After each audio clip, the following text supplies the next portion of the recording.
오늘 들려드릴 사연은 정말 충격적입니다. 한 의사 남편이 보내주신 사연인데요.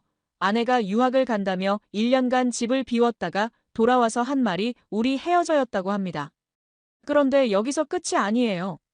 아내가 6살 딸과 단둘이 하루를 보내겠다고 했는데 그날 밤 아이가 갑자기 알레르기 쇼크로 응급실에 실려갔거든요.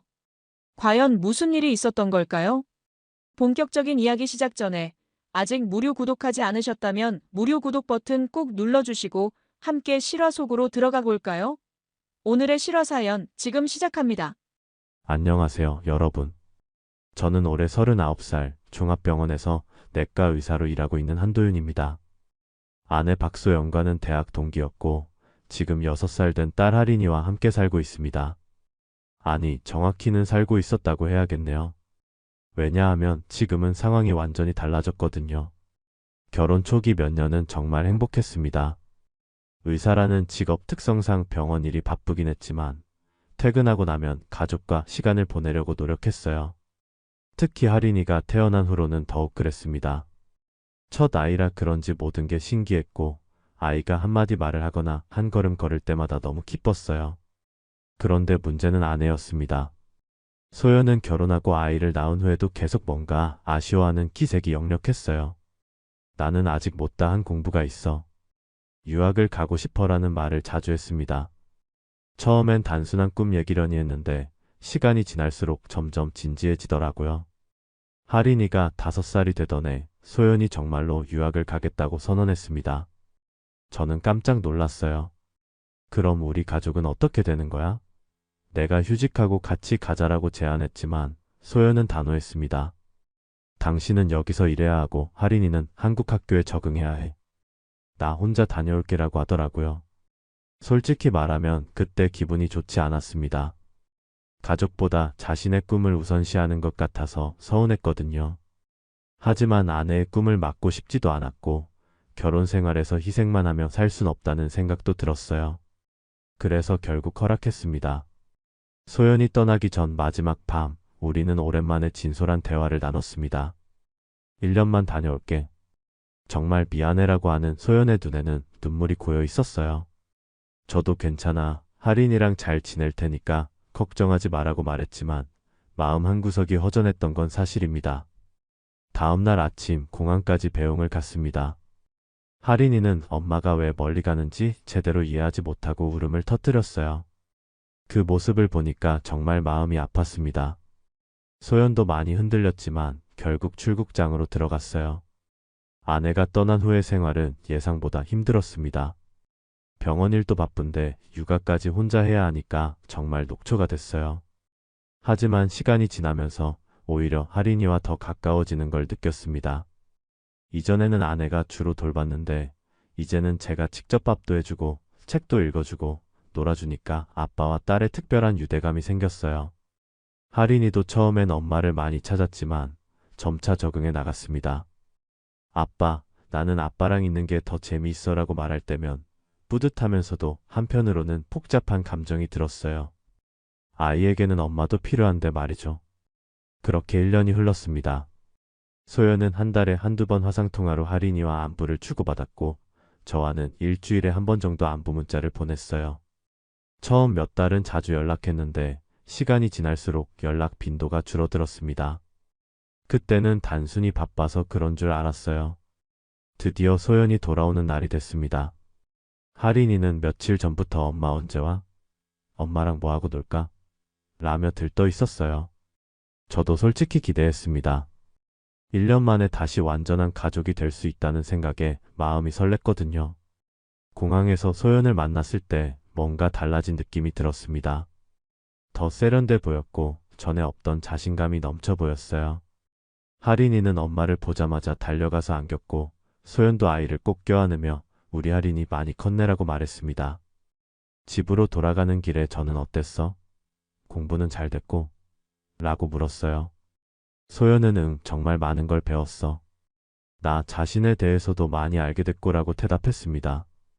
그때는 그냥 유학 생활이 의미 있었다는 뜻으로 받아들였어요.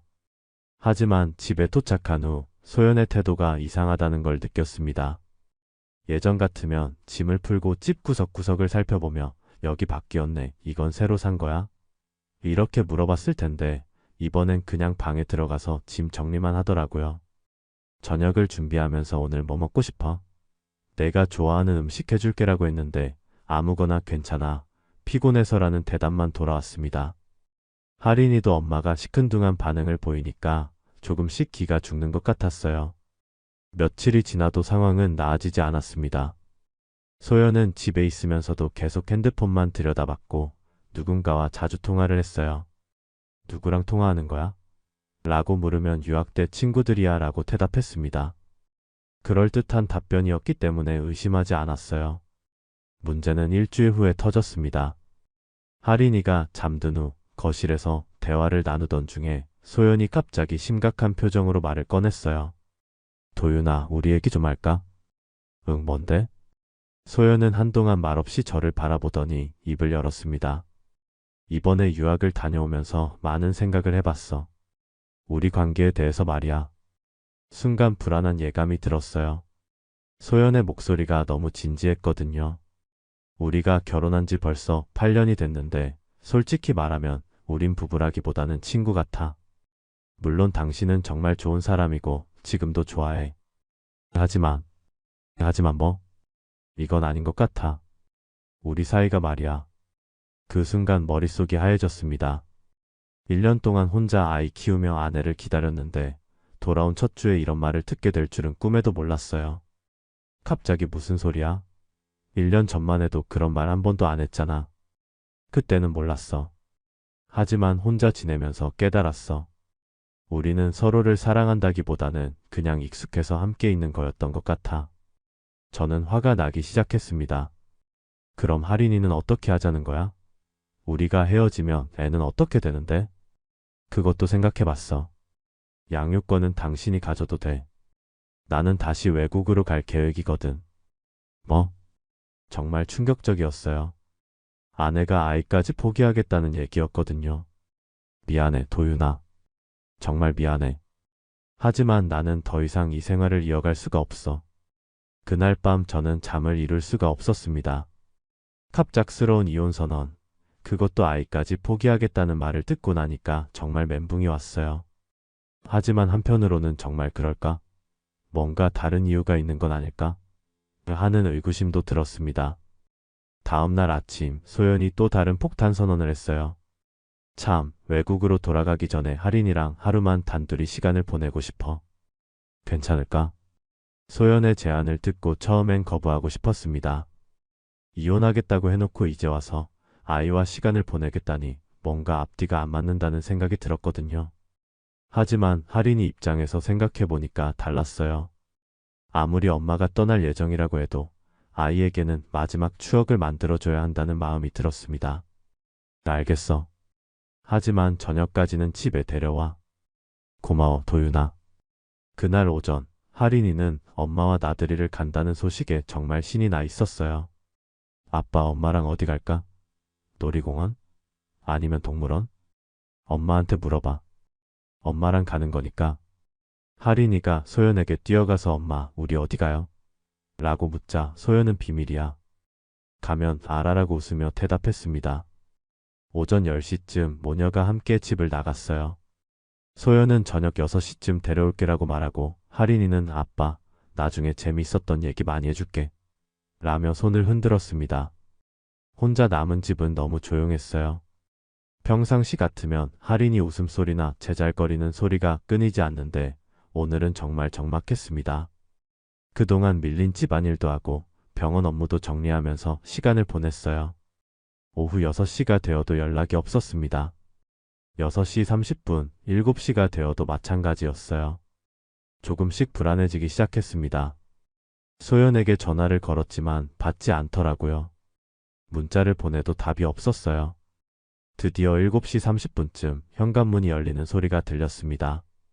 할인이가 뛰어 들어오더니 아빠, 오늘 진짜 재미있었어. 라고 소리쳤어요. 어디 갔었는데? 엄마랑 맛있는 거 먹고 쇼핑도 하고 공원에서 놀았어. 그리고 할인이가 신나게 하루 일과를 얘기하는 동안 소연은 현관에서 신발만 벗고 있었어요. 뭔가 어색한 분위기였습니다. 늦었네. 연락도 안 받고. 미안해. 핸드폰 배터리가 나가서.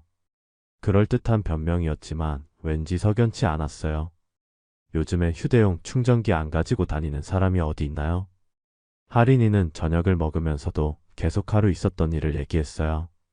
아빠, 우리 맛있는 레스토랑에서 밥 먹었는데 거기 스테이크가 정말 맛있었어.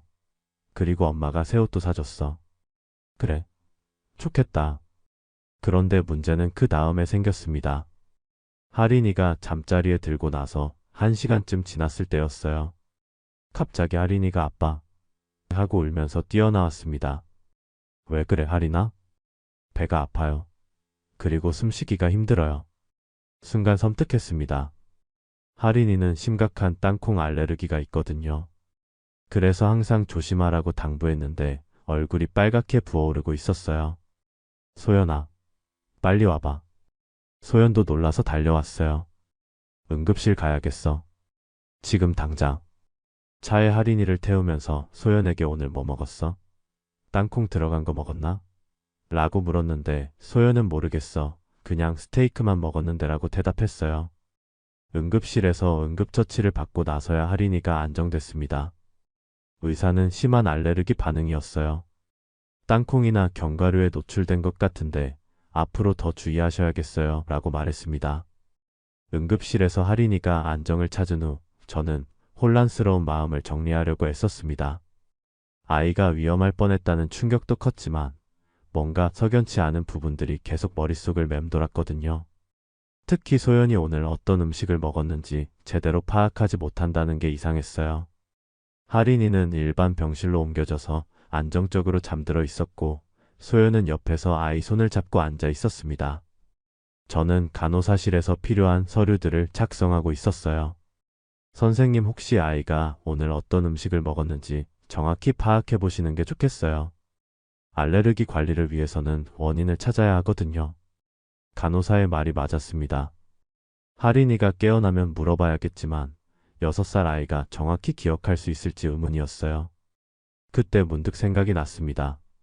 할인이가 말한 맛있는 레스토랑이 어디였는지 확인해 보면 되겠다 싶었거든요. 다음날 오전 할인이가 깨어났을 때 조심스럽게 물어봤습니다. 할인아, 어제 엄마랑 어느 식당에서 밥 먹었는지 기억나? 스테이크 집이었어요. 간판에 예쁜 그림이 그려져 있었어. 다른 건 기억 안 나? 아, 맞다. 거기서 디저트도 먹었어요. 아이스크림이랑 쿠키. 쿠키라는 말에 신경이 쓰였습니다. 많은 쿠키에 견과류가 들어가거든요. 무슨 쿠키였어? 갈색이었는데 뭔가 바삭바삭한 게 들어있었어요. 점점 확신이 들었습니다. 분명 견과류가 들어간 디저트를 먹었을 거예요. 할인이가 퇴원한 후 저는 그 식당을 찾아보기로 했습니다. 할인이 설명으로는 정확한 위치를 알 수 없어서 소연에게 직접 물어봤어요. 어제 어느 식당에서 밥 먹었어? 할인이 알레르기 때문에 확인해 봐야겠어. 소연은 잠깐 망설이더니 강남에 있는 스테이크하우스였어. 이름은 잘 모르겠어 라고 대답했습니다. 주소는? 정확히 잘 모르겠어. 이상했어요. 아이가 위험할 뻔한 상황인데 식당 이름도 위치도 제대로 기억하지 못한다는 게 말이 안 됐거든요. 결국 저는 직접 찾아보기로 했습니다. 할인이에게 다시 물어보니 큰 길가에 있었고 주차장이 넓었다고 하더라고요. 그리고 간판이 빨간색이었어. 라는 추가 정보도 얻을 수 있었어요.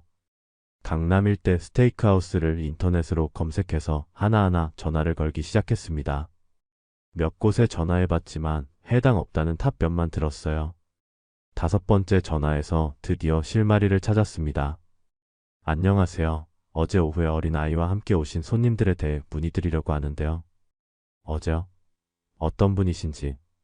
아이가 심한 알레르기가 있어서 어떤 음식을 먹었는지 확인해 보려고 합니다. 아, 혹시 어린 여자아이와 함께 오신 분들 말씀하시는 거예요? 저희가 디저트 서비스할 때 알레르기 있냐고 여쭤봤던 기억이 나는데요. 네, 맞습니다. 그때 어떤 디저트를 드셨나요? 잠깐만요. 아, 맞다. 호두 쿠키랑 아이스크림이었어요. 그런데 사장님한테 혹시 알레르기 있는 음식 있냐고 여쭤봤는데 없다고 하셔서 신경을 못 썼습니다. 죄송합니다. 저희가 더 확인해 봤어야 하는데. 호두 쿠키. 바로 그거였어요. 하린이가 견과류 알레르기 반응을 일으킨 원인을 찾았습니다. 네? 그게 무슨? 두 분이 사이가 너무 좋아 보이셔서 확실히 기억하고 있습니다. 아이도 너무 귀여웠고요. 그 순간 머릿속이 하얘졌습니다. 여보세요? 혹시 문제가 있나요? 저는 겨우 아니에요. 확인차 여쭤본 거예요. 감사합니다. 라고 말하고 전화를 끊었습니다. 세 명이서 함께 식사를 했다고 했습니다. 소연이 말한 모녀의 하루는 거짓말이었던 거예요. 실제로는 어떤 남자와 함께 시간을 보낸 거였습니다. 그것도 우리 딸까지 데리고 말이죠. 순간 모든 퍼즐 조각들이 맞춰지기 시작했습니다. 1년 전 갑작스러운 유학, 돌아와서 바로 이혼 요구, 그리고 아이까지 포기하겠다는 말. 그리고 오늘 우연히 만났다던 남자와의 식사. 이 모든 게 계획된 것이었습니다. 그날 밤 저는 잠을 이룰 수가 없었습니다. 머릿속에서 온갖 생각들이 꼬리에 꼬리를 물고 이어졌어요. 소연이 정말로 다른 남자와 관계를 맺고 있는 건지 아니면 제가 과도하게 의심하고 있는 건지 확실하지 않았거든요. 하지만 상황 증거들이 너무 명확했습니다. 유학을 핑계로 1년간 떨어져 지낸 것, 돌아오자마자 이혼을 요구한 것, 그리고 어제 거짓말까지. 더 이상 우연이라고 보기엔 너무 많은 의혹들이 쌓여 있었어요. 다음날 하린이를 유치원에 보낸 후 저는 용기를 내서 아이에게 조심스럽게 물어보기로 했습니다. 6살 아이에게 이런 질문을 하는 것이 맞는지 고민됐지만 진실을 알아야겠다는 생각이 더 컸거든요. 하린아, 어제 엄마랑 누구랑 같이 있었어? 하린이는 장난감을 가지고 놀면서 대답했습니다. 엄마 친구 아저씨. 그 아저씨가 어떤 분이었어? 처음 본 분이야? 아니에요. 엄마가 그 아저씨 얘기 많이 했어요. 엄마 말로는 정말 좋은 친구래요. 제 심장이 쿵 떨어지는 느낌이었습니다. 처음 본 사이가 아니라는 거잖아요.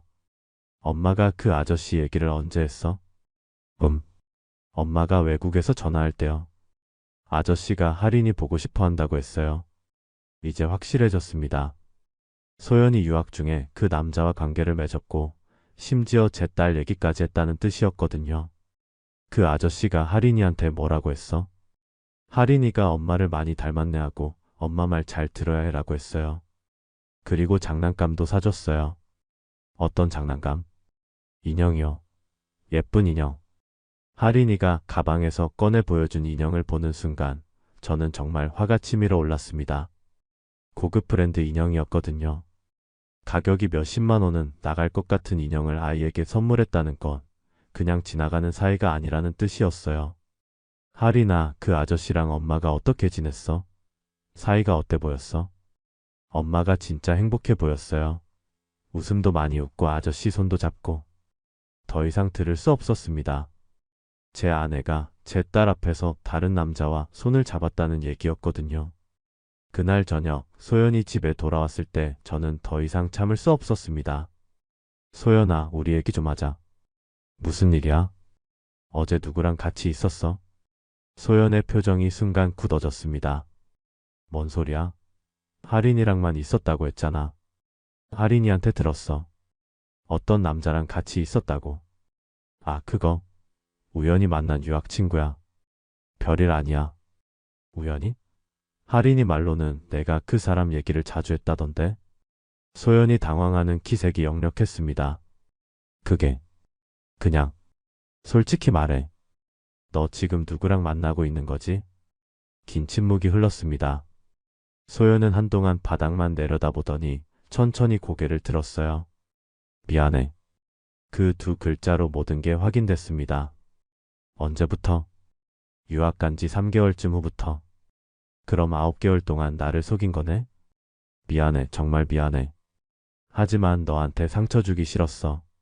상처 주기 싫어서 1년 동안 거짓말한 거야?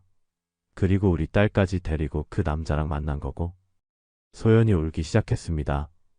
처음엔 정말 아무 생각 없었어. 그냥 외로웠고 그 사람이 위로해줬어. 그런데 시간이 지나면서 사랑하게 됐다는 거지? 응. 정말 참담했습니다. 1년 동안 혼자 아이 키우며 아내를 기다린 제가 바보였던 거예요.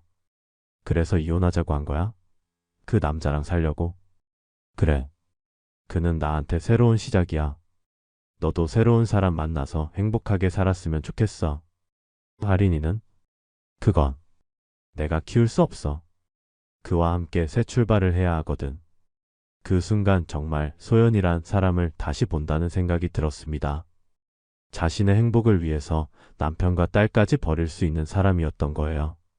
내가 유학 간 1년 동안 난 할인이랑 버텼어. 그런데 넌 이미 다른 남자와 미래를 계획하고 있었던 거냐? 소연은 더 이상 변명하지 않았습니다. 그냥 고개만 숙이고 있었어요. 그날 밤부터 저는 법적 대응을 준비하기 시작했습니다. 단순한 이혼이 아니라 불륜에 대한 정당한 대가를 치르게 만들어야겠다고 다짐했거든요. 그 충격적인 고백을 들은 후 저는 며칠 동안 정말 힘들었습니다. 하지만 주저앉아 있을 수만은 없었어요. 할인이가 있었고 제 인생도 지켜야 했거든요. 무엇보다 소연과 그 남자가 저질러 놓은 일에 대해 정당한 대가를 치르게 만들고 싶었습니다. 인터넷으로 이혼 전문 변호사를 찾아보고 평판이 좋은 법무법인의 상담 예약을 잡았어요. 상담 전에 그동안 있었던 일들을 시간순으로 정리해서 메모해뒀습니다. 변호사 사무실에 갔을 때 담당 변호사는 40대 중반의 여성분이었어요. 경력이 풍부해 보였고 차근차근 제 얘기를 들어주었습니다. 남편분 상황을 정리해보면 부인이 유학을 핑계로 불륜을 저질렀고 귀국 후 즉시 이혼을 요구했다는 거네요. 그리고 어린 딸까지 상간남과 함께 만났고요. 네, 맞습니다. 상간남이 부인이 유부녀임을 알고 있었나요? 아이 얘기까지 했다고 하니까 당연히 알고 있었을 거예요. 그리고 할인이가 말하길 그 남자가 엄마 말 잘 들어야 해라고 했다고 하거든요.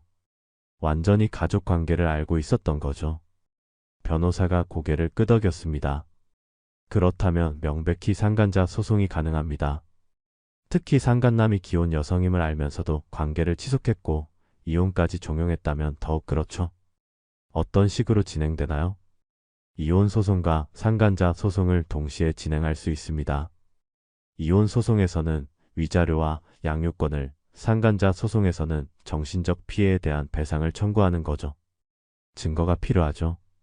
네, 하지만 이미 부인이 불륜 사실을 인정했고 아이 증언도 있으니까 충분해 보입니다.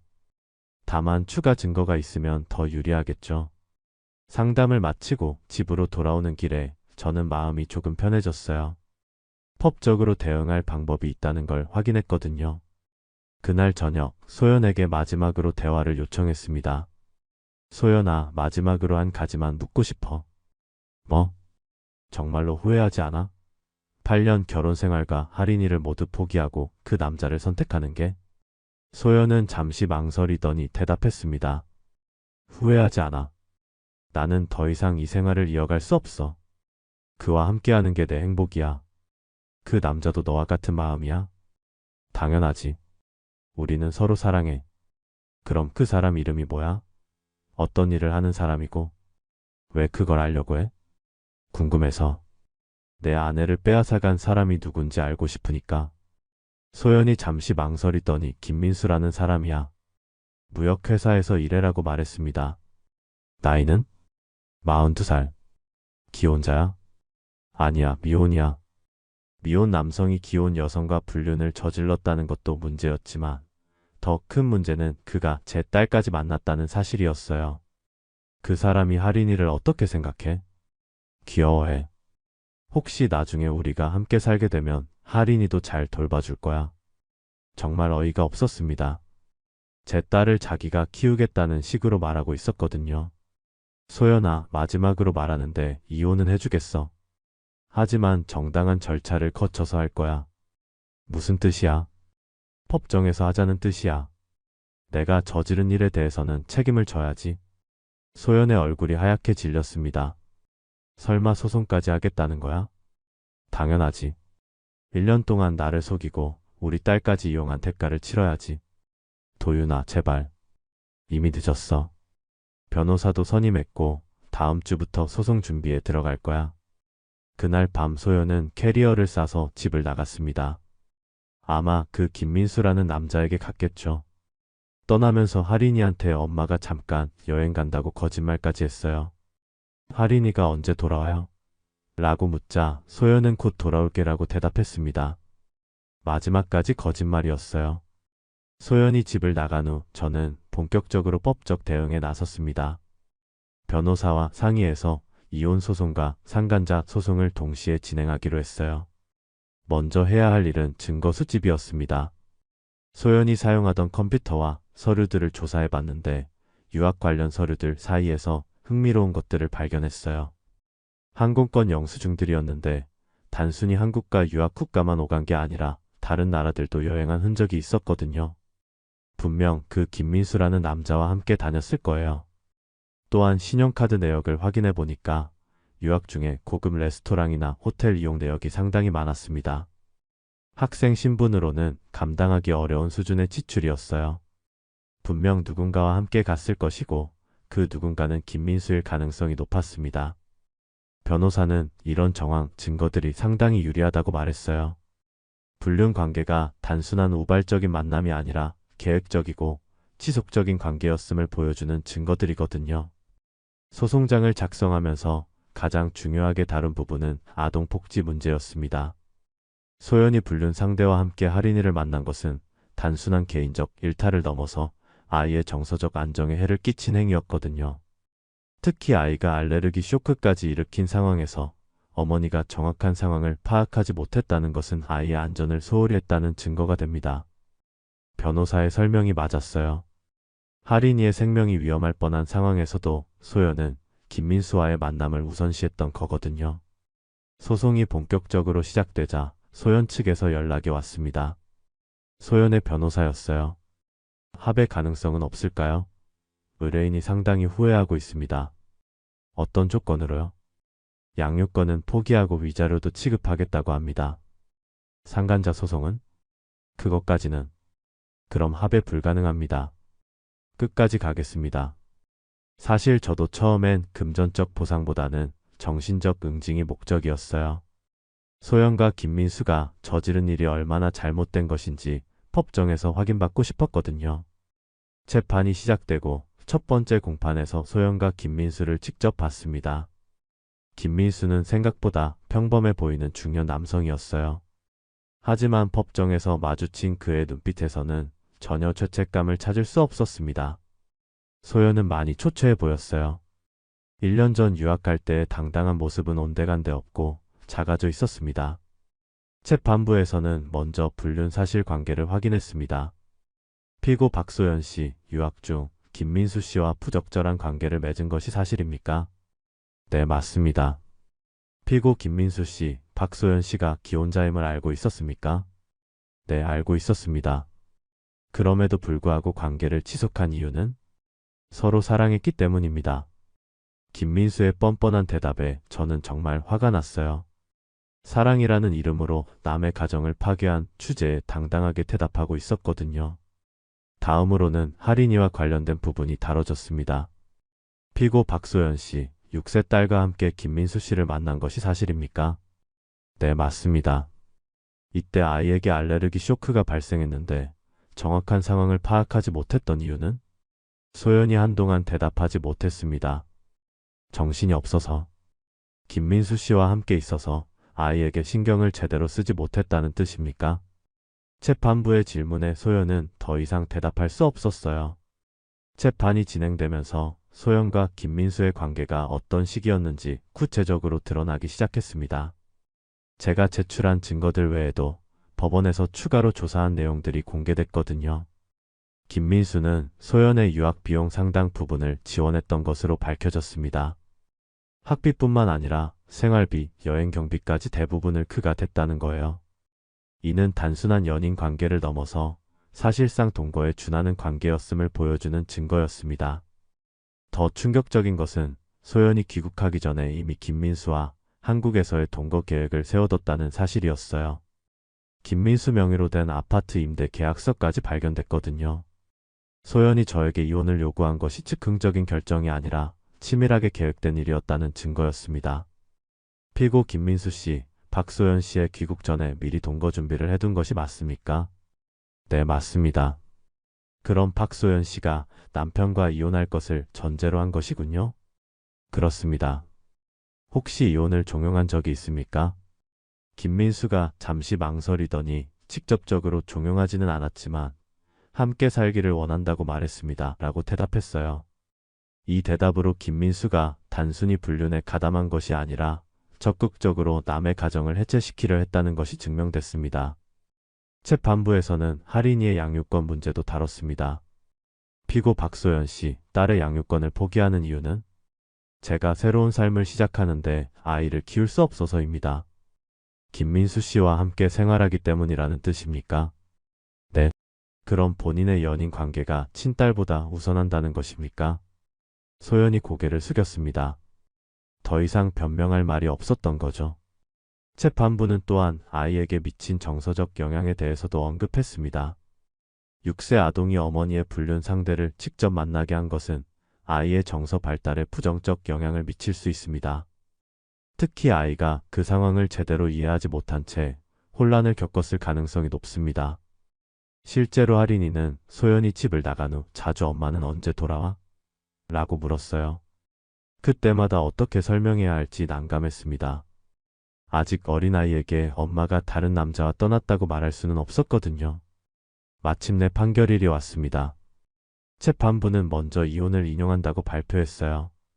소연의 불륜이 명백하고 혼인관계 회복이 불가능하다고 판단했기 때문입니다. 양육권은 당연히 제게 주어졌습니다. 소연이 스스로 포기했을 뿐만 아니라 아이의 복리를 고려했을 때도 아버지가 양육하는 것이 적절하다고 판단됐거든요. 위자료는 소연이 저에게 3천만 원을 지급하라는 판결이 나왔습니다. 1년간의 불륜 기간과 정신적 피해를 고려한 금액이었어요. 그리고 상간자 소송에서는 김민수가 저에게 5천만 원의 위자료를 지급하라는 판결이 나왔습니다. 기혼 여성임을 알면서도 관계를 지속했고 적극적으로 이혼을 종용했으며 심지어 어린아이까지 만나게 한 것을 중대한 잘못으로 본 것이었습니다. 판결문에는 피고 김민수는 타인의 혼인관계를 고의로 파탄시켰으며 이는 선량한 풍속에 반하는 행위로서 엄중히 처벌받아야 한다고 명시돼 있었어요. 법정을 나서면서 김민수가 저에게 다가왔습니다. 정말 미안합니다. 하지만 저는 그의 사과를 받아들일 생각이 없었어요. 이제 와서 미안하다고 해서 뭐가 바뀝니까? 소연도 멀리서 저를 바라보고 있었지만 다가오지는 못했어요. 아마 부끄러웠을 거예요. 법정에서 나와 집으로 향하는 길에 저는 할인이의 손을 꼭 잡았습니다. 아빠, 우리 이제 어떻게 살아? 할인아, 아빠가 평생 내 편이야. 우리 둘이서 잘 살아보자. 응, 아빠. 그렇게 저와 할인이의 새로운 생활이 시작됐습니다. 소연과 김민수는 법원 판결에 따라 위자료를 지급했고 더 이상 저희에게 연락하지 않았어요. 아마 그들끼리 어디서 살고 있겠지만 저는 더 이상 관심 없습니다. 할인이는 처음엔 엄마를 그리워했지만 시간이 지나면서 점차 적응해 나갔어요. 지금은 아빠가 엄마보다 더 좋아라고 말할 정도로 저와 끈끈한 관계를 유지하고 있습니다. 저 역시 상처를 완전히 치유하는 데는 시간이 필요하겠지만 정의로운 결말을 얻었다는 것에 만족합니다. 소연과 김민수가 저지른 일은 단순한 개인적 감정 문제가 아니라 도덕적, 법적으로 잘못된 일이었고 그에 대한 대가를 치렀거든요. 무엇보다 할인이와 함께하는 일상이 제게는 가장 큰 힘이 되고 있어요. 아이를 위해서라도 더 강해져야겠다고 다짐하며 하루하루를 살아가고 있습니다.